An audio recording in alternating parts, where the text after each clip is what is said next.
ഉള്ളിയുടെ ഒപ്പം കുറച്ച് വറ്റൽമുളകും ഇട്ട് അതൊന്ന് മൂത്ത് വന്നതിന് ശേഷം നമുക്ക് കടുകും കരിവേപ്പിലയും ഈ ശകലം പൊടിയും കൂടി ഇട്ട് ഇളക്കി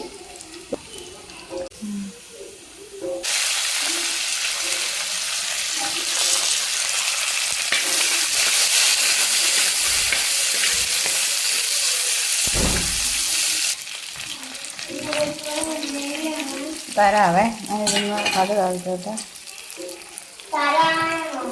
തരാം. ഞാനൊന്ന് കടുക് താളിച്ചോട്ടെ.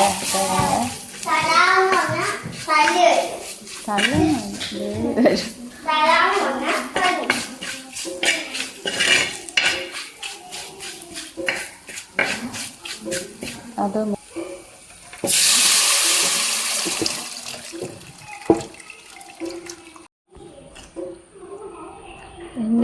എൻ്റെ ബീഫ് കറി ഇപ്പം തിളച്ച് കഴിഞ്ഞാൽ റെഡിയാകും. കടുക് തിളച്ച് എൻ്റെ ടേസ്റ്ററെ കൂടെ വിളിക്കട്ടെ ടേസ്റ്റ് ചെയ്യാനായിട്ട്.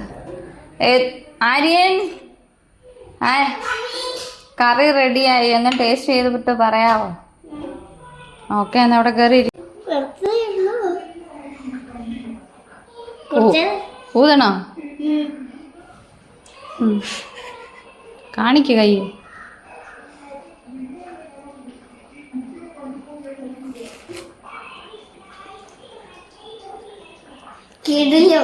ആണോ? Thank you.